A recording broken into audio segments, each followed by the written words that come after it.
Not every person on social media is a safe space to share your truth until you own it. Every person's negative comment becomes either an opening to get more real with the world of just like, yeah, people are mean. My husband, John, has 2 other partners, long distance, and I am dating 2 other people. Yeah. Functionally. What has polyamory looked like in your marriage? It's been a journey of finding the darker parts of myself that I couldn't sit with or that my partner couldn't sit with, that we hid from ourselves. The one traumatic experience I've had with being in an open relationship, which she tried to basically steal my husband, which was not great. Can you tell me like the moment of greatest glory or one of the moments of really great glory in your marriage with polyamory so far?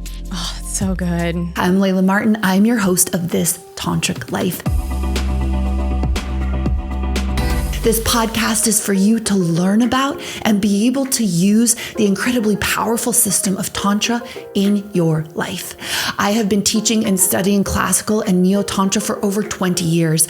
And when you apply that to sex, love, and relationships, as I love to do, you end up having conscious relationships, the deepest, most epic and magical sex, and the kind of intimacy that you get to be grateful for on your deathbed. And welcome to This Tantric Life. I am Layla Martin, and I'm sitting here today with Amanda Bucci. She is a transformational coach and a business coach. And to me, one of her superpowers is unlocking people's ability to be their full selves, both on the internet as influencers, as people who create content for the world, and to also be successful in business. She's been a friend of mine for a very long time. We met way back in the day when she was in her mid-20s in Los Angeles. And I was always inspired by her fierce ability to own her sexuality, her unconventional relationship, her truth. She made an Instagram post about this potent tattoo that she got. She's always represented to me a woman who is fiercely herself and wildly successful in business. And she really makes that work by having people so drawn to her content that she puts online. For many of us who are afraid to be our full selves, afraid to express our full selves, she's this beacon of inspiration of how we don't have to slice off some of the most core parts of us in order to have success online, in life, and in business. She's an author and creator, and I am so excited for her to not only inspire us in how to be more authentically ourselves and successful at the same time, but also to reveal so much about how she has owned her sexuality, her kinkiness, and her polyamorous relationship with her husband, John. So welcome, Amanda.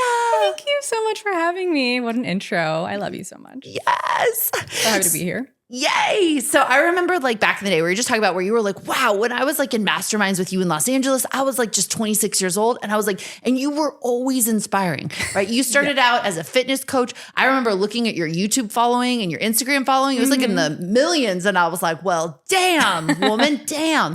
And what I love is you didn't let that box you. You really let yourself be who and what you are. And to me, you've led with that as the path to true success and business success. So can you share with us a little bit about that journey? And then I want to hear all about your marriage. Yes, absolutely. Yeah, it's been such an interesting journey of being online. I got online when I was 21 years old. I was so young. And that was about 10 years ago now, 9 years ago, which is very similar time when Instagram was really taking off, when YouTube was really taking off a little bit later than that. And we've only had social media for 2 decades. It's been a very short period of time. So I got online when I was really into fitness. I was in college, I was in nursing school, and that was the one thing that I was super excited about because I just found this passion and excitement for it. And there weren't a lot of people in my hometown that were really interested in it. So social media was a great outlet for that, find a community, find a connection. And I moved from Rhode Island to Los Angeles. I started doing bodybuilding competitions, and I just really took off in the YouTube and Instagram world right when everything was kicking off in that space.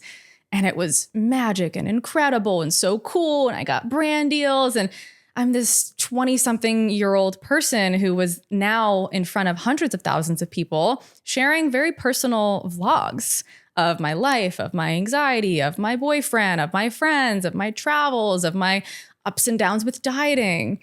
And it was so much exposure. And in the early days when everything was kind of good and my audience liked me the entire time, it was fine.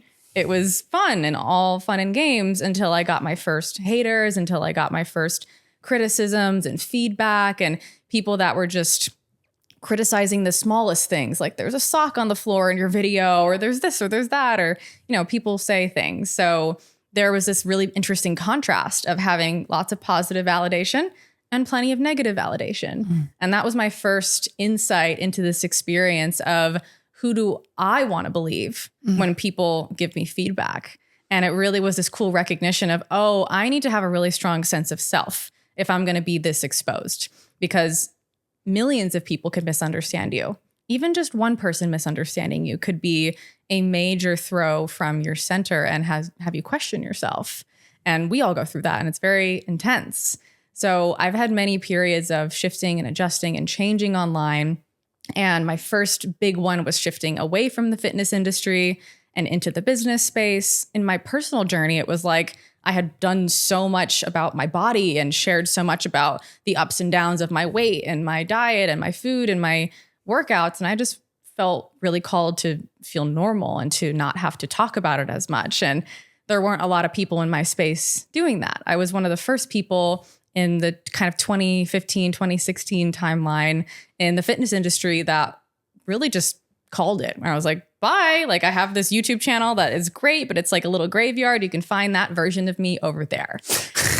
And I love it. Rest in peace. Rest in peace. Sometimes I show people and I'm like, look at this cute version of me. She's adorable. And she was just living her life and figuring it out and figuring out who she was. And every stage of that version of me was authentic and honest. And I could have very easily had to pause and like implode on myself almost if I let the opinions of other people decide what my fate was going to be, what my path was going to be.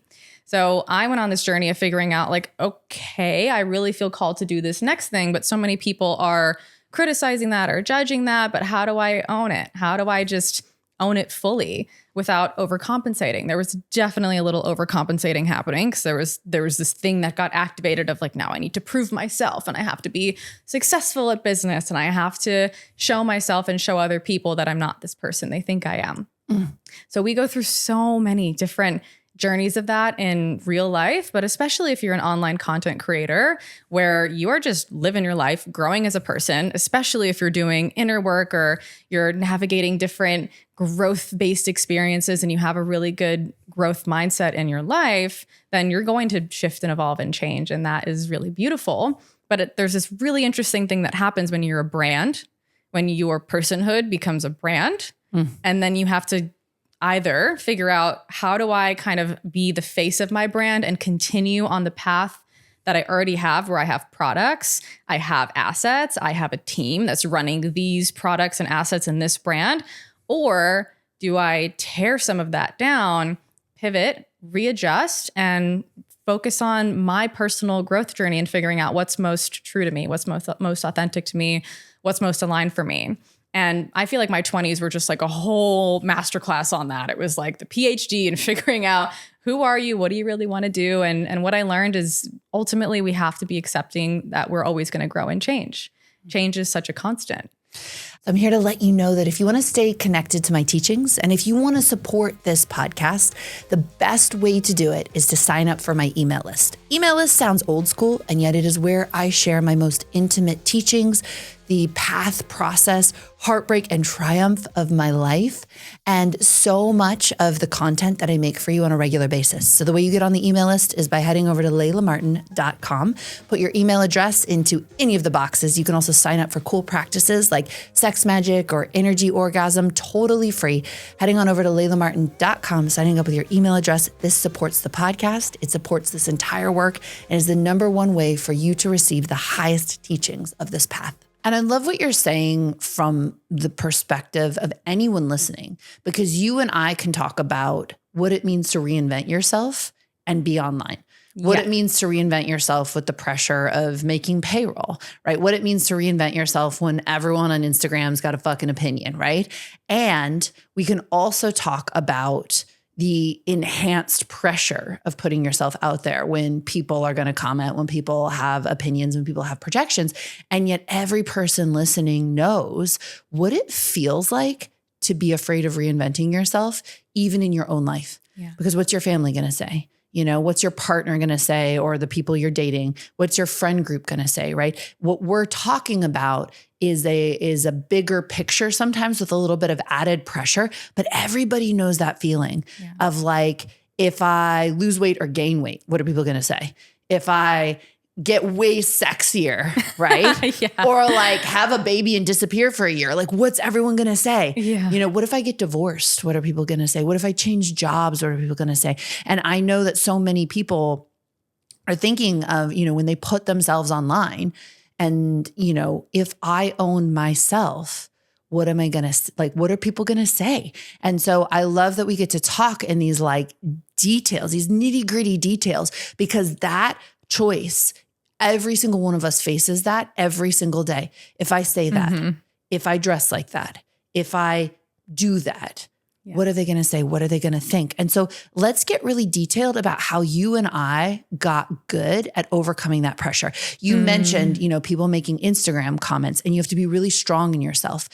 I'd love for you to share your process, and I'll share my process of what is it like to get a hateful or judgy comment, and how did you build yourself so that instead of that crushing you and stopping you, you were able to get stronger and keep going? Yeah, I think that's such an important conversation. It really is in the details of how you navigate that process, because you're going to have to do it, like you said, every day in some way, shape, or form, or you're going to have to be a fragmented, smaller version of yourself with less light.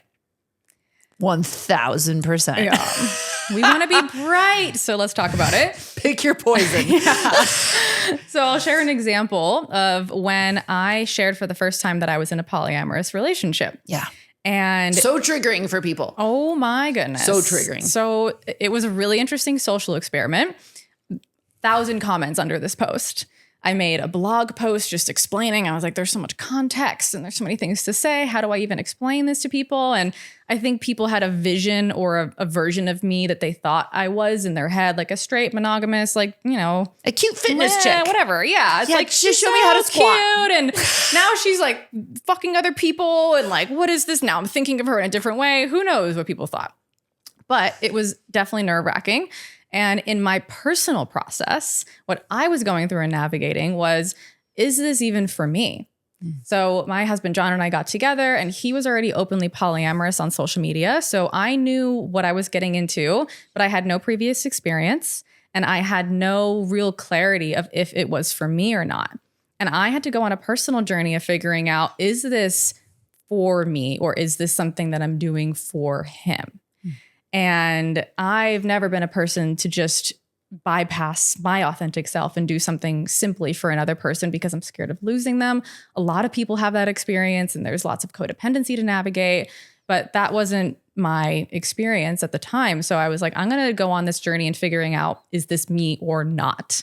And to do that, you have to move from theory to practice. So in the theory, you can hypothesize and intellectualize and mentalize. If this situation happened, how might I feel? But you really don't know until you're practicing and you're figuring it out in real life with real people in real time with your partner, or if you're doing solo poly or whatever. So in my personal process, I got to this point where I was like, okay, I'm going to announce that I'm in this relationship, but people know that he's polyamorous online. So I can't just announce that I'm in this relationship without like stirring up a conversation. So I want to be really intentional about what I share. And how old were you, just to place this? 27. Right. Yeah. So big leap for anybody, but big leap for a 27-year-old. 100%. 100%. So in my process, I decided, I know that there's going to be a lot of pushback, a lot of criticism. It is inevitable. At what point do I feel good sharing? And for me, that point in sharing and owning was getting to the place of being able to be comfortable with my own unknowns. Being able to be confident in what I didn't know yet. Because we can have this overconfidence of having to prove yourself or to justify who you are to people. And there was definitely plenty of that. There was a lot of education, and there was a lot of teaching, and there was a lot of correcting and then also processing people's projections and incorrect opinions of me. But there was also my own process of, I don't have all the answers. I don't know what it's going to look like when we have kids. I don't know if this is for me. I don't know if we're going to make it all the way. I feel like we are. I knew that he was my person immediately, or when in the first couple months of our relationships, I was like, oh, we're getting married. We got a tattoo together, which is not to say that that's the end all be all of knowing who your person is. But I certainly felt like I knew. Guys, we're going to die together because we got matching tattoos. But it felt really clear to me.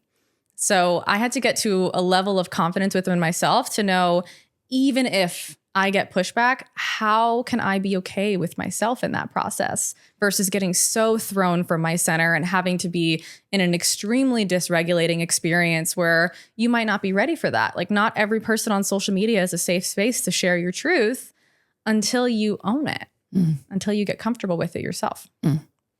Yeah, thank you. So I really want to dive more into that polyamory journey you went on because it was so powerful. I'd like a moment first of transparency, which is in my, no, thank God. I was like, is my shirt on inside out? It wouldn't be the first time. Amazing. I'm like so good at certain things. And sometimes the physical world confounds me. Like, just confounds me. I'm like, how do people get dressed?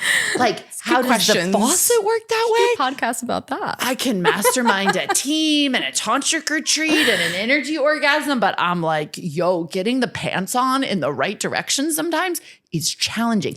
So the other thing, like in my retreats, we really do this like shamelessness around body, you know, and we like host retreats in these like sweaty tropical areas. And I'm always like, sweat, you're human. And I am I sweat so much. And I know that I cannot wear sleeved clothing.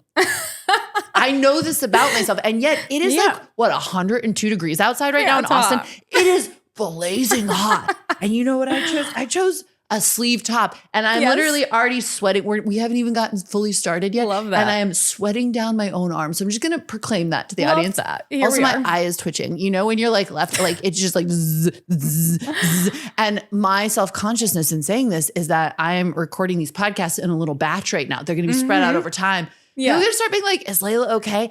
She's sweating. She's twitching. She had the Burning Man hair.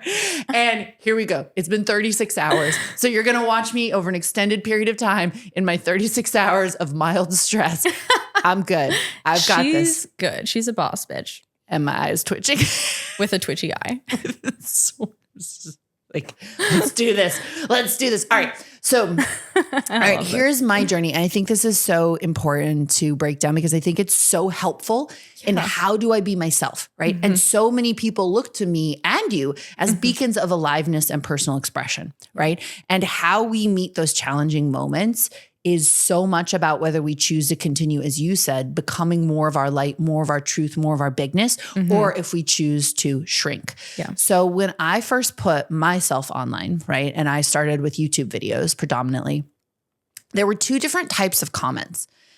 And one of them were comments that insulted me on things that I felt pretty confident about. So people would be like, you're a stupid idiot. You don't know shit about spirituality. And I'd be like, no, you're a fucking idiot. Like I had confidence. Incorrect. Yeah. I've always had confidence in my intelligence. I have confidence in my level of spiritual mastery. I have humility around how much I know, but I have confidence in my mastery and my dedication to that path. But what those comments made me face was people's meanness. Yeah. You know, I had to open my heart to how mean people could be. Yeah. And that will bring up the past, right? All the childhood moments of people making fun of me for like having hairy legs or wearing mismatched socks or smelling because I sweat a lot, you know, like all the stuff of like all those moments that people were ever mean. So I had to meet the moment of like, yeah, people are mean. Yeah. You know, they can be. Yeah. And that's part of life. And here's the thing, people are going to be mean either way. Either way. So I might as well put myself out there. Exactly. You know, might as well put myself out there. Then there was this other class of comments where people would say things that I had sensitivity around. So there was this other YouTuber. She also did Tantra at the time. She was like my main, I tried to be friends and she wanted none of it. So let's just say she became like a competitor, but I would have preferred her to be a friend. And she had this like glorious voice and everyone was always raving about her voice and how smooth and sexy and sensitive it was. And people love my voice. I am now at peace with my voice, but at the time I was like, I never had one of those like tingly fairy voices. No, I had like business voice. And people were like, your voice sucks or whatever. Oh, God. And then there were a lot of men who were like, you're fucking ugly, right? And I've owned that I had real worth issues around how I looked on camera, how I looked. Again, I've come so far. I don't have that anymore, but I really had it back then. I was also in my 20s trying to put myself out there. And when people would hit a nerve, right, I had to do the work. Yep. I had to be like, okay, instead of getting enraged at you or shrinking, this is hitting, I can feel it. It's hitting something inside of me of, oh, I judge my own voice. Like I don't feel beautiful enough. So I have to slow down and use your mirror as an invitation into my own process. And if I can then hold the part of me that doesn't love my voice with so much compassion, hold the part of me that feels insecure in making these videos that don't look good enough, that I'm not pretty enough, can I find that place inside of me and literally hold it with love and understanding and then bring myself closer to truth, which is like, your voice is fucking beautiful. You are beautiful. You look amazing, right? And then every person's negative comment becomes either an opening to get more real with the world of just like, yeah, people are mean. It's true. Yeah. People can be mean. That's a more true comment. People can be mean. Yeah. And then if you hit a nerve inside of me, do I use that as an invitation to grow in my own self-love, in my own power, right? And in, for instance, like Buddhist or Tantric practice, you could meditate in a cave to meet all aspects of reality, right? The demonic aspects, the beneficent aspects, like all like parts of facets of the goddess. And some of them are going to be gnarly, right? So you sit there and you meditate and you find peace with all of reality. And the way that I looked at this online hate was, instead of sitting in a cave, I get to face YouTube comments. I get to face Instagram comments. I'm just like, same thing. Interesting, right? Interesting. Now, a couple of other pieces were really valuable for me. One was when I started putting myself on Instagram and like, let's just call her like Taryn, right? Taryn I would like put my heart and soul into a reel and Taryn would just be like, you're such a fake bitch, you know, and your hair looks terrible. And what real Tantra teacher would dye her hair blonde and blah, blah, blah, blah, blah, blah, blah, blah, blah.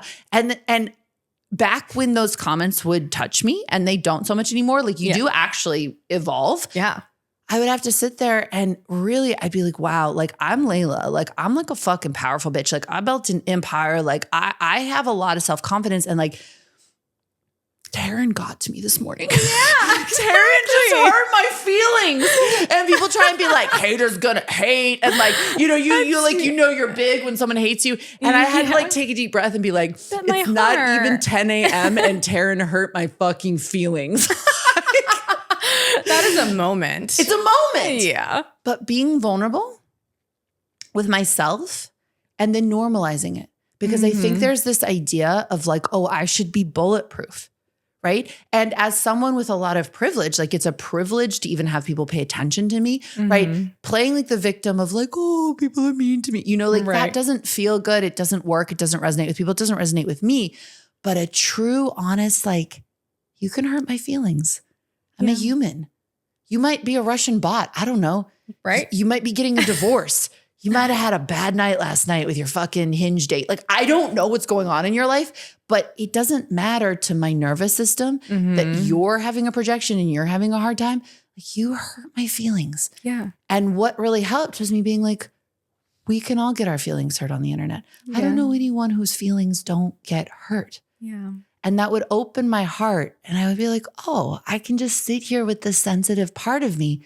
I got my feelings hurt. And the last initiation I want to leave everyone with is, I think we all do this, but especially as women, we do this, which is like, let me be perfect. Do you see me as perfect? Am I perfect enough? Am I totally perfect? Have I done good enough? Am I woke enough? Have I said all the right things? Can no one find anything wrong with me ever? Oh my God. And so we're like sitting here, like trying to compress into this like perfect idea of what everyone wants us to be, right? Yeah. In this like suffocating box. And the thing that happened to me after I tried to play the perfect game for long enough is I was like, show me perfect on this planet. Yeah. Show me a human who's absolutely perfect. I'd rather be whole. Mm-hmm. And when I think the thing that was maybe the scariest was people seeing true things about me. Right. That are kind of fucked up. When people are like, your privilege is showing. I'm like, yeah.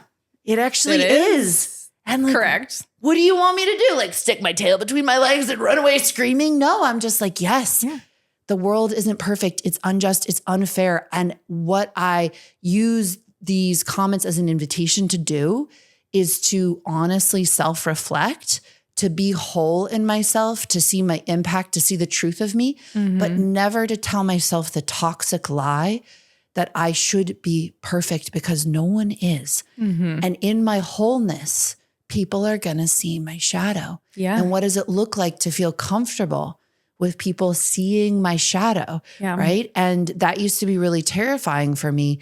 And everyone's got a shadow. And what does it look like to know in my bones that I'm still lovable, even with a shadow? I still deserve to be out there in the world doing my thing with a shadow. And I look at everyone else's shadow and I'm just that much more compassionate. Yeah. So I think, as we venture deeper into this conversation and we talk about who you are in the world and how you put yourself out there, I think for each one of us listening, it's like, not will someone judge me, right? Will I have a hater? Will people comment unfavorably? It's like, what's my game plan when they do? Yeah. So that I can turn that into a healing moment. I can turn it into a self-love moment. I can crack into compassion. I can turn it into an empowering moment. It's really, really, really important to have that consideration and to also get where people are coming from. I had this horrible troll for a little while who was just like saying the most horrific shit on my YouTube. And usually I wouldn't interact with a troll, but he was just like saying the most grotesque, misogynistic stuff, video after video. And this was back before I had a team, like really managing the comments. And I was like facing his, fucking shit all the time. I think his name was like Eduardo or something. I mean, it's like an approximation of his name. He landed in your subconscious. I got into the comments and I was like, look, man, I was like, I just want you to know that in the grand scheme of things, I was like, I have chosen to create in this lifetime to inspire people to follow my dharma. I was like, you seem to have no better choice than to hang out on my YouTube channel and try and tear me down. I was like, one day we're both going to be on our deathbeds. Death will take us all. And I was like, I will reflect on the courage that it took to put myself out there, to live my fucking dreams, to open my heart and to be vulnerable, even if people like you decided to try and tear me down. I was like, what will you feel on your deathbed? Besides, instead of putting myself out there, opening my heart and following my own dharma, I chose to tear others down. I was like, Eduardo, it is not too late to change the course of your destiny. I was like, you could still become a person of substance, right? And like I said something that sounds like really self-righteous. I think I said something even cooler. And he wrote back, he was like, he's like, Layla, you're right. Wow. He was like, I could do something meaningful with my life. Those moments are epic. He was like, it's not too late. And I was like, I had a breakthrough with my troll. I love that. Those moments are actually amazing. And I feel like you said, you don't always interact with people, especially a troll. Even in my book, I talk about the difference between a troll, a hater, and a critic. Yeah. And how different energies they are. And a troll is usually like an agent of chaos. You're just like, this person is on one. They don't know anything. Goodbye. Yeah. But being able to interact with a person that is saying that, it's very clear and very obvious, even in the way that you're sharing everything about how we can have this better perspective on owning our authenticity.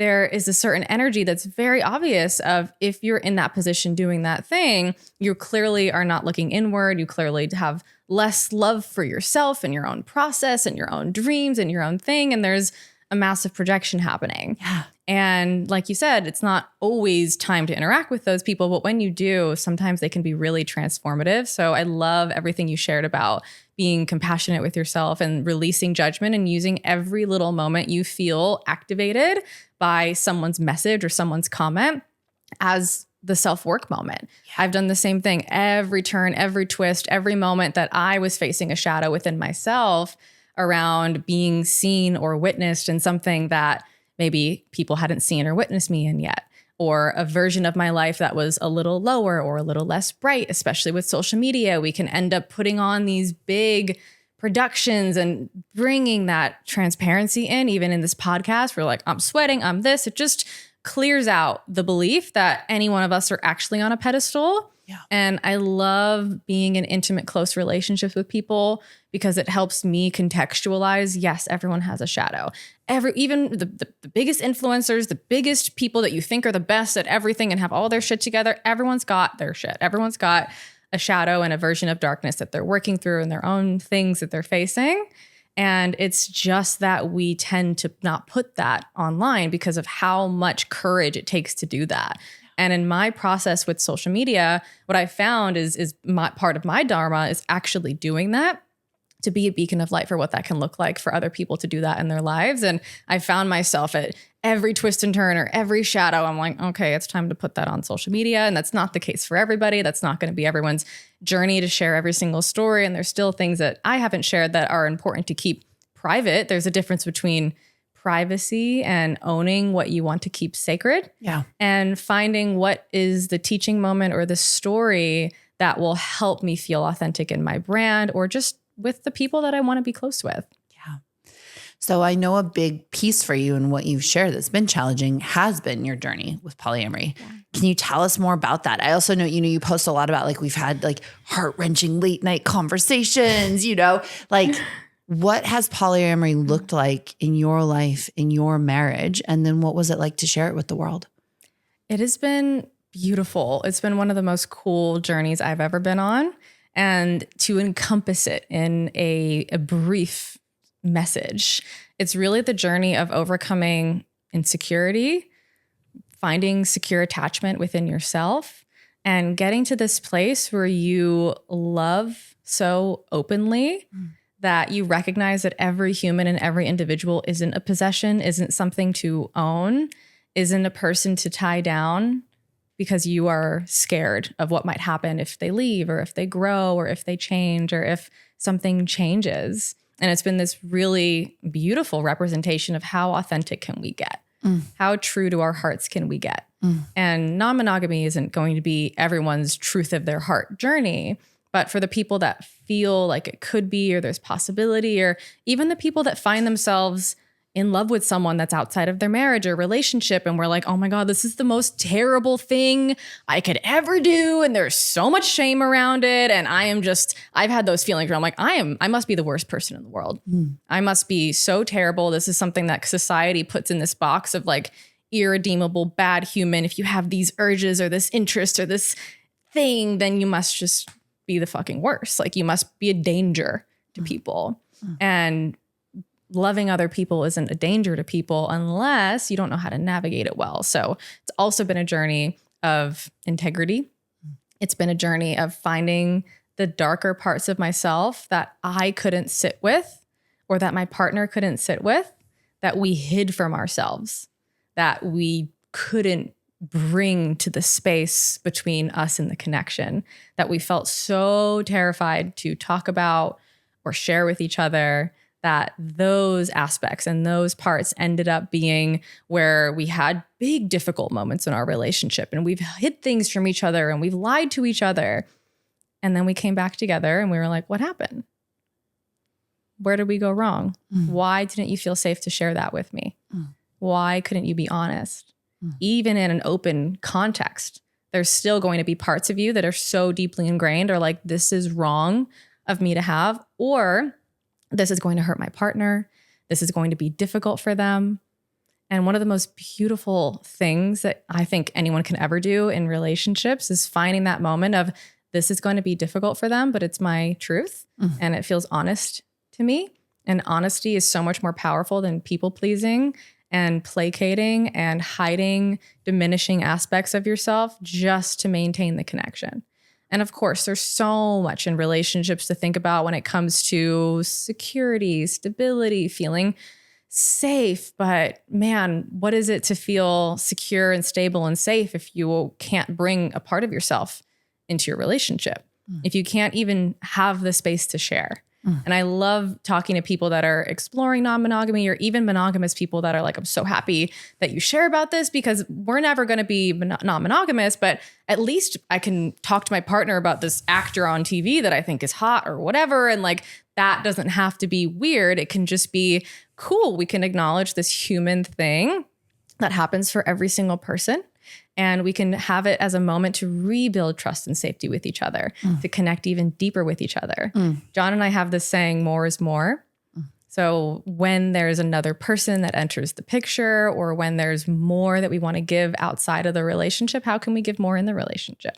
Yeah. How can we add to that bucket of love and connection and not have either one of us feel like something's getting taken away? Yeah. Hey, I'm taking a moment to share with you about one of my most powerful programs. This is the VITA coaching certification. It is a year-long professional training in how to have a tantric approach to sex, love, and relationships. It will not only transform your experience of sex, love, and relationships to the highest possibility for you in this lifetime, but will empower you with the keys, tools, and technology to be able to offer the same for your clients, because you will have such potent results that you can get for clients in an area that they most deeply desire. You will also be able to charge premium pricing for your coaching packages. We not only train you in VITA coaching on the art of coaching, but also extensive business training so that you can sell your coaching packages as well. If doing one of the most powerful, most transformative, most effective trainings around sex, love, and relationships is something that you are called for to professionalize your healing gifts and skills, head on over to laylamartin.com, sign up in the VITA coaching area to find out more about the program, or get on my email list anywhere on laylamartin.com, and we will let you know about the program, when it opens, how you can apply, and when you can join. Yeah. And I'm sure it's interesting that we're talking about this, because I've noticed with my audience, the biggest trigger point is always anything polyamorous, right? So the first, we are. Yeah. The first piece of content I ever got attacked for was definitely my, doing sex magic to make more money. Yes, YouTube video that I made. Oh, you terrible whore. Layla, you are Satan blasphemous. itself, hypnotizing the masses, and you will burn in hell for your da-da-da-da. And I was like, interesting. Oh, wow. And they made it go viral. So it was my first viral video. I was love like, that. interesting lesson. Fascinating. But the next video that I got, like hate that really bothered me, because it came from people that I knew I had a relationship with, right? Yeah. Like the people who thought I was Satan hypnotizing the masses into doing sex magic for more money. I was like, we weren't really going to party anyways. Like there was You're not my people. No, they were going to cross that bridge. Maybe they would have been the deepest tantric devotees, but probably not in this lifetime. But one day.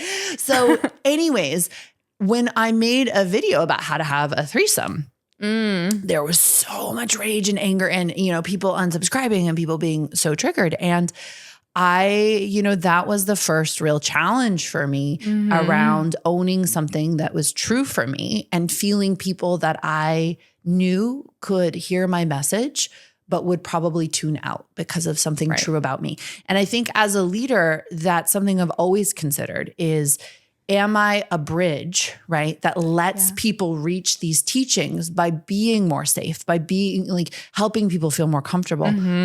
Or am I the truth and let the chips fall where they may? Yeah, that's a good question. And I'm the truth. Whenever I really tune in to what am I here to do, I hear, tell them the truth.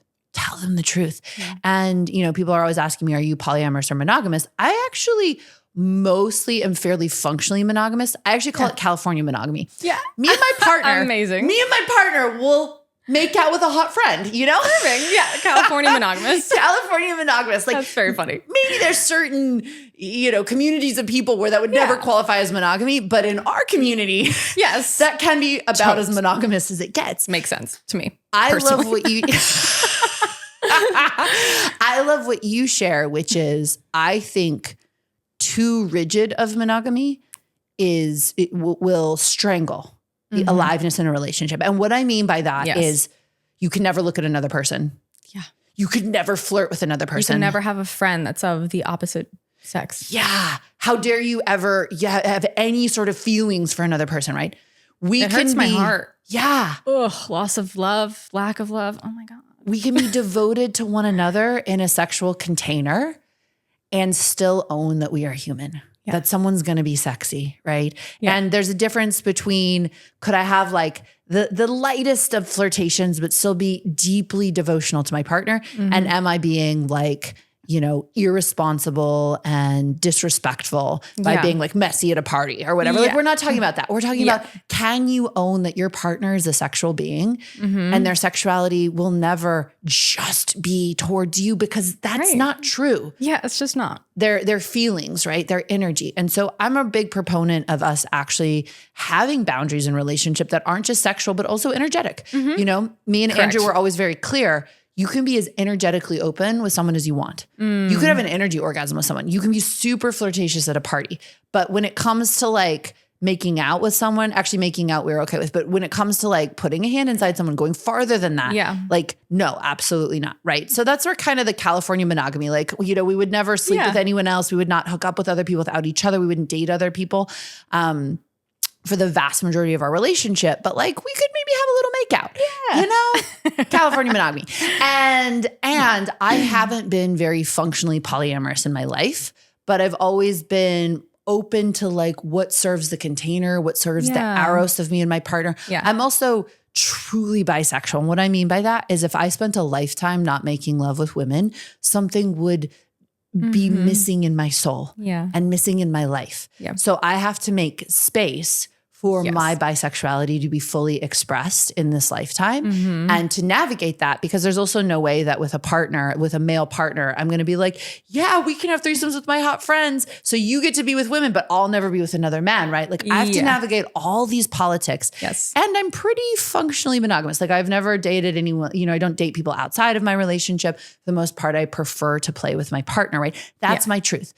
But what I want for everyone, when I talk to you about your polyamory, I'm like lit up inside, right? I feel joy. I feel turn on. I feel possibility. I feel magic, right? When I talk to my friends who are like more monogamous than me and they're like glowingly like dedicated to each other in this way, I get lit up. I'm like, how sweet, how like this and that, like totally. What I want for everyone listening is that you feel secure enough in yourself to be able to hear about every relationship possibility without needing to hear me or anyone else echo what you want to believe is true.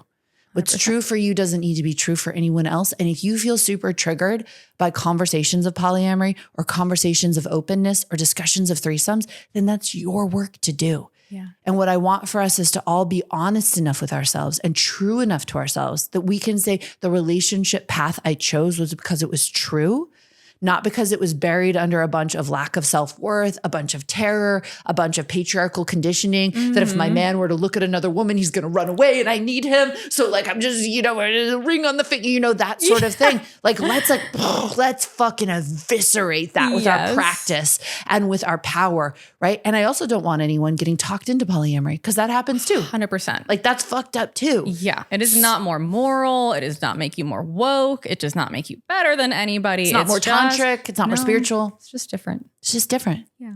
It's just different. Can I share an exciting, mind-bending truth that I think is really fun? Yes. In my relationship right now, we are so devoted to each other, so in love with each other, so secure in our relationship because we did that work as individuals. Yeah. That my husband, John, has 2 other partners, long distance, and I am dating 2 other people. Yeah. Functionally, securely, with spaciousness, with trust, with ease, with availability, and everyone is fully respectful of each dynamic that is in place and not interested in taking anything away from what already exists. Yeah. That's amazing. I would like to share a truth, which is that my pussy pulsated when you shared that you had 2 additional people that you were dating. Because I love a woman who can own her satisfaction and her pleasure and her expansiveness that deeply. Yeah. It's so good. What are some keys that have allowed you to live that?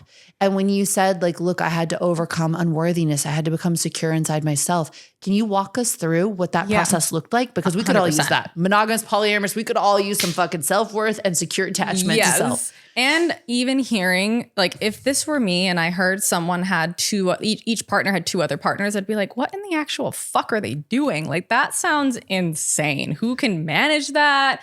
Who can do that? And it would just sound so out of reach. The extrovert in me is like, I'd be so excited to never be alone. Exactly. I mean, you just always have someone to fucking make out with. Exactly. And cuddle with, and it's great. So to me, that experience was so worked up to. Yeah. It was not just, let's dive into that immediately. It was not, that's what my vision is, and that's what I ultimately want. I had no idea. But I love my big heart. I call myself a lover girl. I'm just like, I love love. And it's not even as much about sex for me as it is about love and people and intimacy and romance and connection and being able to have that with more than one person, because it's just so good. Like, imagine the beauty that you get to have in your romantic partnership and then just doing it again. And it's just really beautiful. So for me, the pathway towards that was essentially like a methodical pathway of let's stabilize where we are and let's move up to the next level with thought and care. It was certainly not that clear. It's clear in hindsight now, where we've already really done that. And we were like, okay, if we go too fast and too far into something that we were not actually equipped to handle, that's where the chaos is going to happen. So having, what I tell people is like, have a slower process than you think you need to have. Because what can happen is you can get into a situation and then you have to evaluate dynamics. What is this person bringing to the space? What is the dynamic that's happening here? Is this available in my relationship? What are the emotions that are going to come up if they go on a date and I am at home? There might be a whole emotional process. You will actually definitely have to move through whatever stuff you have around your own worthiness. And then check in with your relationship. Can this relationship hold the bigness of my actual emotional experience of this? And I have fallen victim to the idea that I can just do more inner work to get okay with more things more quickly. And that is also so self-abandoning and not actually functional and optimal. And I've had situations where I really wanted it to work for my partner and this other person. And I would not be able to hold my boundaries firm because I really wanted it to happen and I didn't want to be the reason that they had to end, because it wasn't a sustainable relationship. It wasn't something that fit in with our partnership. It was something that the other person really wanted more. Ultimately, they actually wanted to kick me out of the relationship, which is the one traumatic experience I've had with being in an open relationship, which she tried to basically steal my husband, which was not great. That can totally happen. Cool. Not cool. Not cool in any relationship. Which is cool. Which was a cool moment for us to be like, oh, that deep fear that people have of what if my partner leaves me for someone else, that can happen. And it can also strengthen a relationship if it's the right relationship. So you really learn, how do I and other people show up in conflict? Can we navigate that conflict where we grow closer and build even better protocols for how do we operate together before we step into something? So what we've done in our relationship is build protocol after agreement of, here's a hypothetical scenario or something that could actually happen. How do we both agree to show up in that situation? Like you said with your ex, you talked about making out's okay, energy's okay, physicality isn't okay. These are the things that you have to kind of walk through. What is actually okay? What is a firm boundary? And sometimes you can question, is this really a firm boundary, or did we create enough safety where we can revisit that one? Which I have found the more safety that we created, which is why we both have more than one relationship now, the more safety we created, the more that I could dissolve some of those boundaries and be like, oh, that was what we needed back then. But now that we've built enough connection and safety and trust with each other and within ourselves to govern ourselves properly, to show up in deep respect for our partner and the relationship that we do have, that one actually just dissolved. It's not as necessary. And I've had some moments where I'm like, I think I'm supposed to be upset about this, but I'm actually good, because that is like a cool recognition of conditioning of, oh, this would normally upset me. Like having a sleepover multiple days with your other partner. And I was like, actually, I'm good. But 3 years ago, that would have been a complete no-no. I wasn't ready for that, didn't have the emotional capacity, and didn't have the bond and the trust and the agreements and the protocols built in our relationship where we both proven to each other that we can follow them. So trusting and knowing your boundaries, not self-abandoning just because your partner wants something, going at the pace of the slowest part of you so that you can always hold yourself, and noticing that your boundaries do expand with more safety. Yeah. I love all of that. I also want to break down something around worthiness, and I'd love to hear your kind of perspective on it, which is, so when me and Andrew first kind of cracked open what was much more significant monogamy, because even though we could be energetically open with people, we could make out with people. I think I made out with one person in 6 years. Yeah. He made out with no one. Right. So here's the other thing. Like, you can have a little bit of openness and just not use act on it. Totally. Yeah.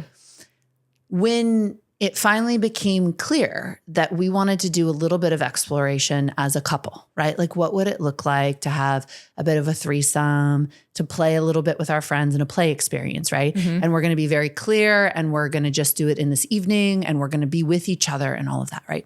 There was this one woman who I thought was like devastatingly beautiful. And she had a quality to her that Andrew said he was drawn to because he didn't get it from me, which was bimbo. Now,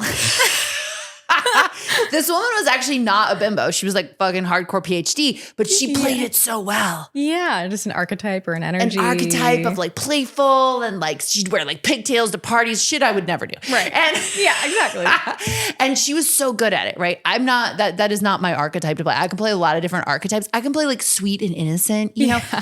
Bimbo, not really my jam. Yeah. And in that, you know, the very first experience that we had where we kind of created a play container, and we were very clear that we weren't going to sleep with anyone that night, but we could hook up a little bit more, and we had the safety of being there together, right? So he, of course, you know, they like find each other, right? And the two things that I felt when I looked at them making out on our hot tub, right, in front of all of our friends, was number one, shame. Mm-hmm. Because I was raised strictly monogamous, right? Like, my mom was like, honey, you know, in high school, she's like, I know that you swear, I know that you drink, but the one thing I really hope for you is that you don't have sex until you get married. Wow. And I was like, well, it's a little bit too late, but we don't need to talk about that right now. Well, look at what you do now. And I was raised Catholic, right? Like holy matrimony. And I do think that the thing when you talk about polyamory and having these two other partners that speaks to me is the lover in me. Yeah. Because I like to have love affairs, to write love poetry, and to be able to do that and have a primary partner, like to have more love stories in this lifetime, like that feels very special to my heart. Yeah. And I have a really deep devotion with one person, and I find that very functional inside of me. And you can have very deep devotion to one person and feel like your heart is polyamorous. And so far in my deep devotion, I felt like my heart skews more monogamous. Yeah. Right. And who knows? We can always uncover more layers. Like, you know, like, let's see where life takes me. So I'm with all my friends. My partner at the time is now making out with the one woman who I think is devastatingly hot and like has a quality of femininity that like I can't somehow provide. And so I melt with shame because of the deep conditioning that like my man having only eyes for me says whether I'm attractive or not. Mm-hmm. And what a toxic conditioning. What a painful thing for a woman to live with, right? To feel like, should my partner ever be attracted to another woman, there's something wrong with me. Yeah. I'm deficient, right? The shame that came from that. And I was like, whoa, I don't want to live with that shame. Yeah. You know, so I went to my bedroom and I nursed that shame. I literally held it super close to me. And I was like, I love you. I love you. I love you. And my beauty and my worth and my power has amen. Instagram reel right there, has nothing to do with whether my man has eyes for any other woman, because he's a man. He is, of course, going to see beauty in other women. Like, you'd have to be fucking dead inside to never see the beauty of any other woman, Women right? are beautiful creatures. They're such beautiful creatures, right? Of course. And so I got to nurture and love the part of me that was so conditioned that believed that his behavior said something about my worth and my value. And we should eviscerate that, monogamous or not, because what does that do to us when our husband does look at someone else, when we endure cheating, which has nothing to do with our worth or value, or, it's just like someone's hot that's around. Like it's kind of like, instead of that being a miserable thing of like, oh my God, threatening. What if it could be exciting? What if it could add to the eros of the moment? What if it could enhance things, right? And then I had to deal with worthiness, right? Because Andrew was so devoted to me. He loved the fuck out of me.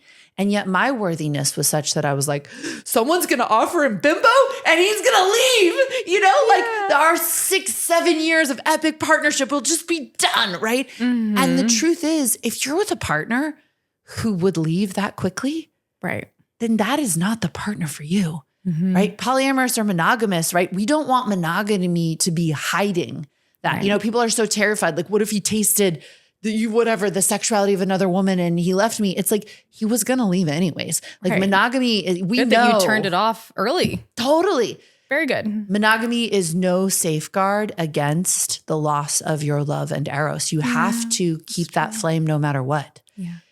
And so in that, I also, in the dark, right? Because I ran into my bedroom and I was like sobbing and I was like, I'm hosting this party and I'm holding space and I was my best friend and my boyfriend are fucking making out and it's just shame.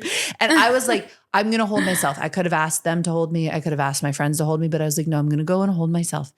And I held myself and I was like, Layla, if your worthiness is such that you believe right now that one makeout session with a woman offering him a different flavor than what you offer him would somehow overcome your 6-7 years of devotion to each other, you are not in touch with your true value. So this is an invitation right now to hold that unworthiness. It's like I literally like scoop it up inside of me and hold it close. And I'm like, oh, unworthiness. Oh, shame. Like, I love you so. Like, you're like so be close sweet to me. You're so sweet, right? And Layla, like taste, like again, chin sweating, taste.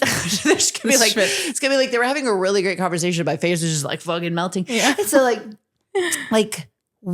find the knowingness of your own worthiness and never let it be dependent on a man, right? Never let his behavior be the thing that controls how much you allow yourself to feel worthy, because his behavior says everything about him and nothing about you, right? 100%. And can sometimes people's behavior in relationship be a marker of like, oh, we need to talk, we need to work on things, we need to like rebuild the eros? Sure. But it never said anything about your worthiness. Your worthiness is unassailable. It's untouchable. It's a gift of being human, being divine, being part of this wondrous universe. And so in the dark, I got to touch that. I got to touch that worthiness. And then I did what any woman would do, which is mascara streaming all down my face. Tears everywhere went out while they were making out. And I just stood in front of both of them sobbing. I did not walk out. I was not like, behold, I have digested my shame and unworthiness body. And I stand before you, Layla Martin, queen of my experience. I was like, and they were like, oh my God. And my friend was like, holy shit, what have I done? And Andrew's like, I was looking for you. So I wanted you to be a part of this. And I was like, I'm hurting. Oh, so true. So good. And then Andrew, God bless him, was like, oh my God, I want to take care of you. And my friend was like, holy shit, I honor you so deeply. What can we do? And then Andrew took me and told me how deeply he loved me. And we made love. And it ended up being this very beautiful experience. Yeah, healing. And that's a little, we dipped our toe, right? He made out with someone after we'd been in devotional monogamy for 6-7 years. Yeah. It brought up that much, but there was that much available to heal. Yeah. And what I want us to face in partnership, whether we're monogamous or polyamorous, is what does it look like to face those underlying wounds head on, such that partnership becomes an invitation to become more powerful, more whole, and more erotic rather than more locked down. And if we let our wounds go untasted, unaddressed, unfelt, That's what happens. We shrink in partnership. We contract in partnership rather than grow. And so I think that's why I really look to someone like you who's living it so beautifully, so ferociously, right? To me, it's not that you're polyamorous. To me, it's that you've been willing to go to the heart of your own wounding so you can live free. 100%. Yeah. Those moments of meeting the shame and meeting the unworthiness, even in the same conversation we had about the comment section, it's the same process. Yeah. It's the same process of meeting the wound and meeting the darkness and meeting the energy and being able to overcome it or move through it or integrate it. Yeah. And if you have a partner that can do that with you, it's so powerful. I remember John and I were having sex one night, and it was right after I met my previous ex-partner. That was my first partner, my first boyfriend that I had outside of my relationship. And I expressed to him that I was interested in him before we officially got together. And in that, he was like very excited for me because it had been a while and I haven't like fully had the opportunity to do that yet. And while we were fucking, he whispered in my ear, "Princess gets to have everything she wants."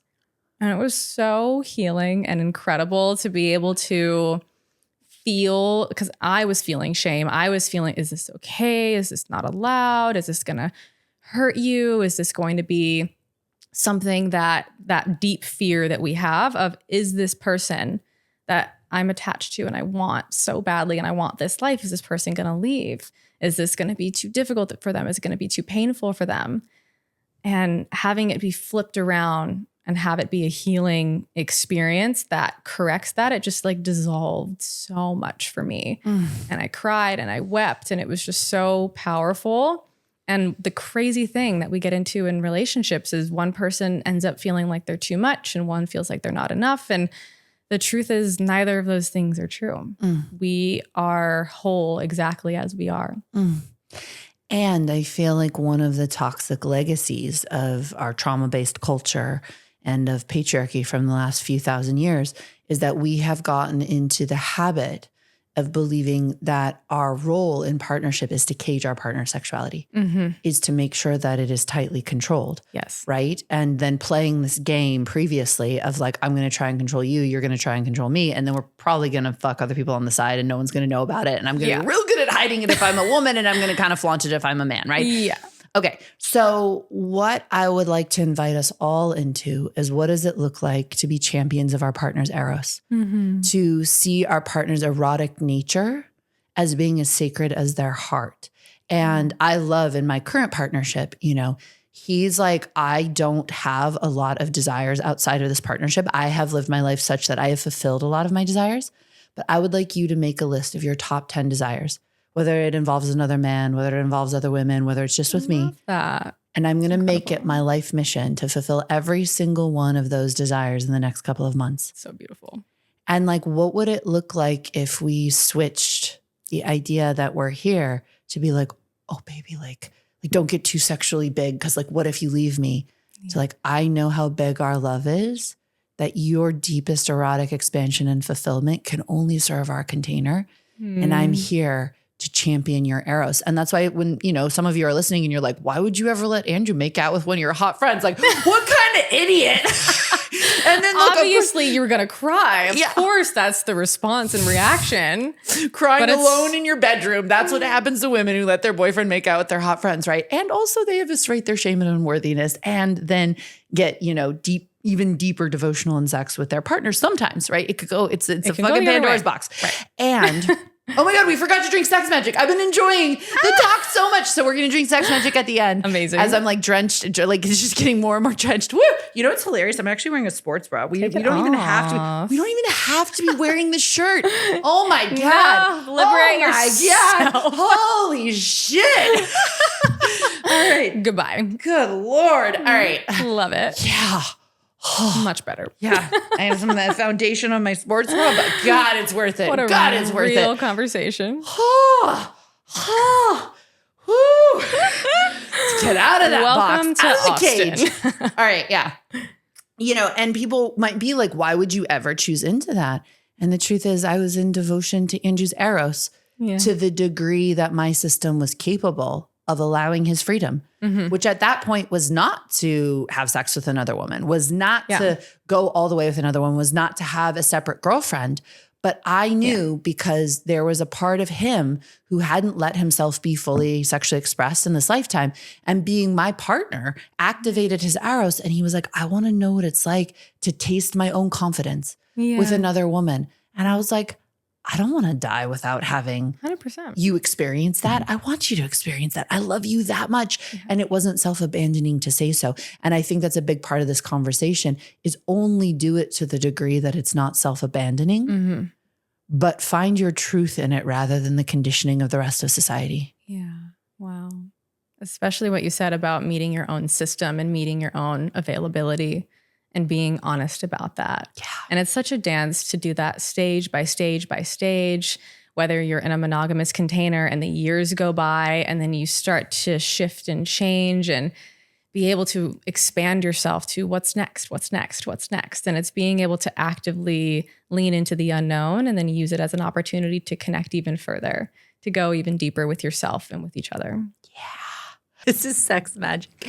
This comes from the supplement company Mood that I created. These are sexy supplements.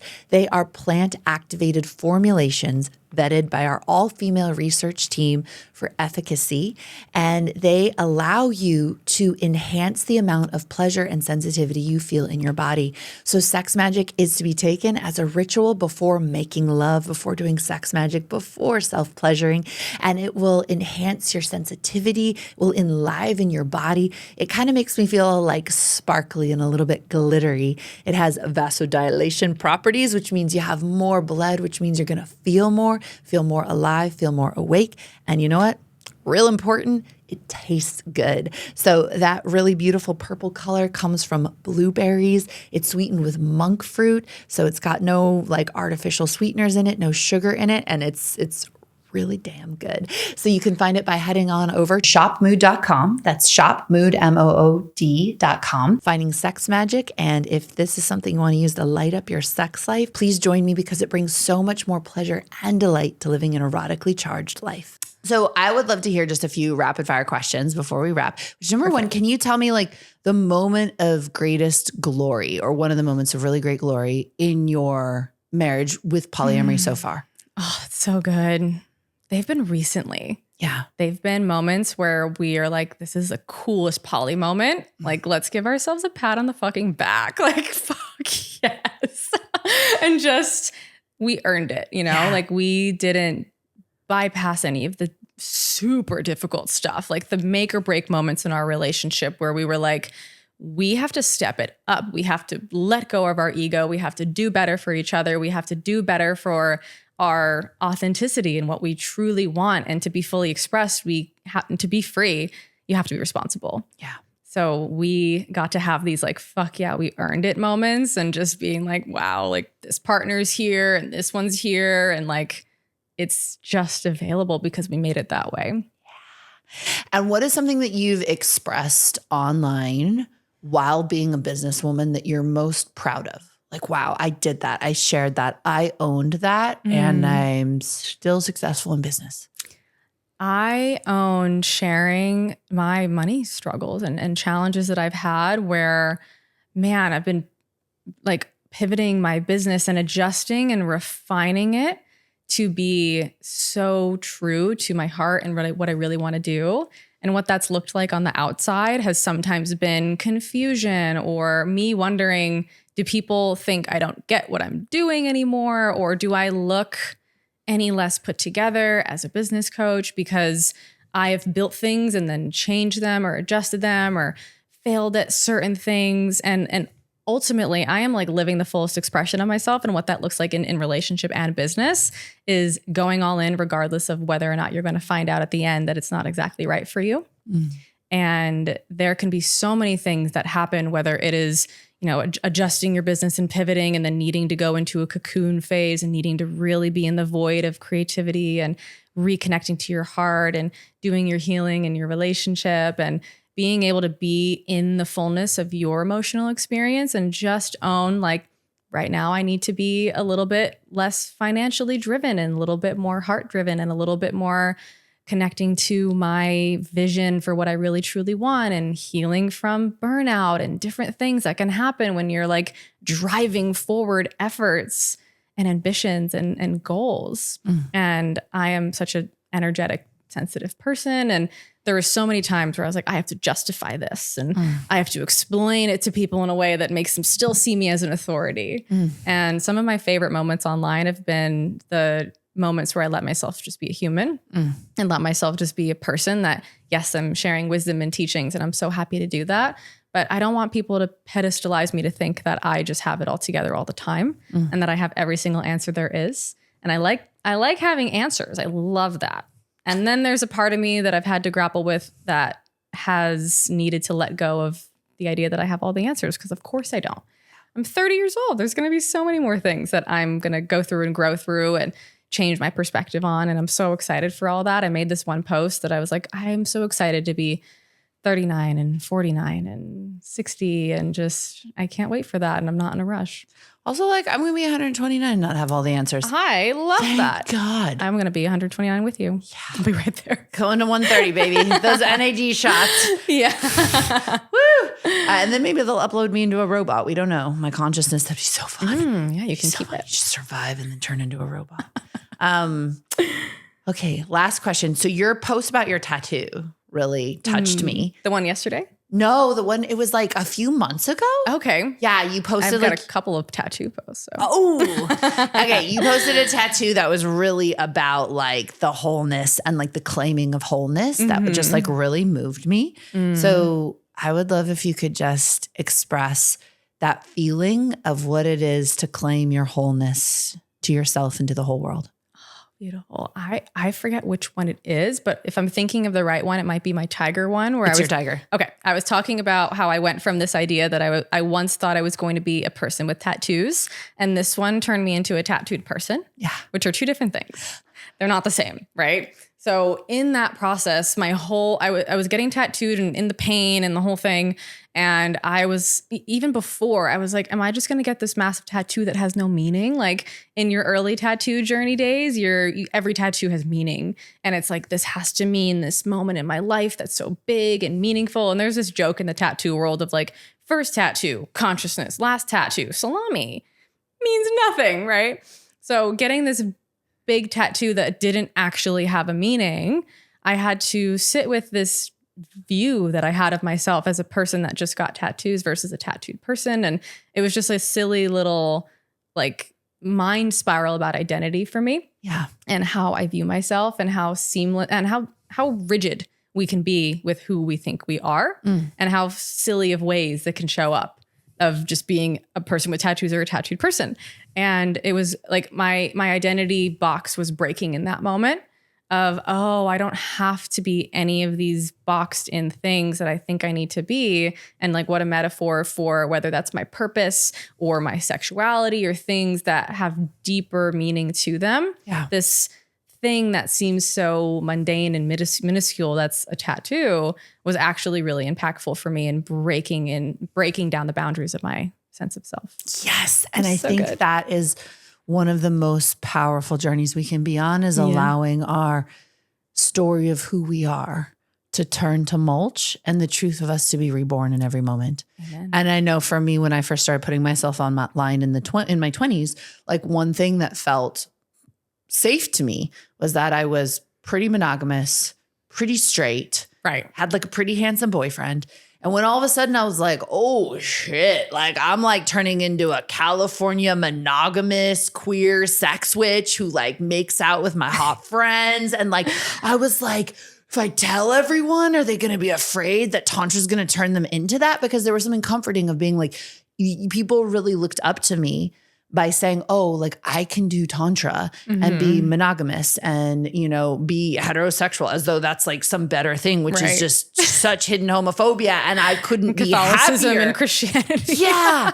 Like making love with women is my greatest, hottest joy. And I did that in my early 20s, but then I lost it, you know? And so what I eventually had to tell people was doing Tantra doesn't mean that you'll stay monogamous and straight and safe in your box. Doing Tantra means that you will do what's true.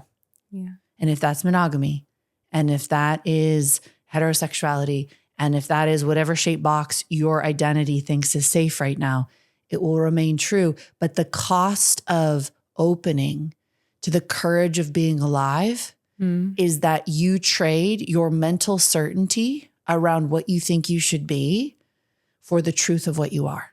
And I can't tell you what that is, but I do know that it's far more rewarding than staying in your cage. My heart just expanded when you said that. Yeah. It was like flutters.